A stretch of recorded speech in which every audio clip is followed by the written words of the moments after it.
What is it about this penguin that's so motivational? Is it the orchestra music? Is it the narrator's motivational words? Probably, but I think there's a little bit more to it. See, the penguin does something that we as humans often fantasize about, exactly what he wanted to. We've restrained ourselves to the confines of society and forgotten how to truly be free. I can't do this because he'll think this. I won't get any money doing this. We never chase what we truly want because we'd have to reject society and the things we've been taught that tell us that we can't. We've collectively, unknowingly lost the ability to exercise our free will, the very thing that makes us human. The penguin rejects his colony to reach heights that no other one has ever reached. He knows that to reach the impossible, he must do the impossible. And the beauty isn't whether or not he made it, it's that he had the courage to try. Now, if you've seen the Penguin edit, you might have seen the infamous comment debate whether Friedrich Nietzsche actually spoke of this. And he did. In his book, Thus Spoke Zarathustra, the protagonist begins the ascent up a mountain. And I'm going to read the passage to you and we can kind of relate it to this penguin story. I stand now before my last summit, and before that which hath been longest reserved for me. Ah, my hardest path must I ascend. Ah, I have begun my lonesomest wandering. He, however, is of my nature, doth not avoid such an hour.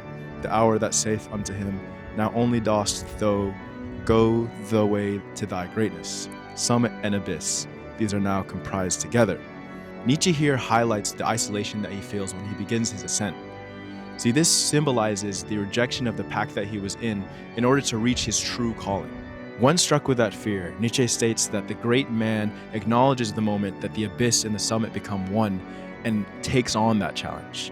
The moment where you take risks and you don't know whether they're going to change your life for the better or worse are terrifying. But ask any successful person around you, you need to take those risks. Ever since we were children, we've been conditioned to fit in. We were rewarded for it even, with gold stars, good grades, approval, acceptance. The older we get, these rules don't just disappear, they become less visible. Career, status, social acceptance. We become less knowledgeable about what we want and more worried about what's alright, what's accepted. See, trying to fit into society isn't inherently evil. We're humans, social creatures after all, and we do crave that interaction. The issue lies where we seek that comfort in other avenues of our life.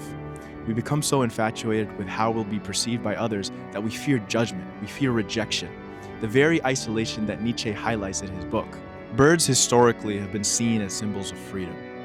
We often attribute this to their ability to fly. However, this flightless penguin climbs and shows us what we really need to be free. The courage to walk into the unknown alone.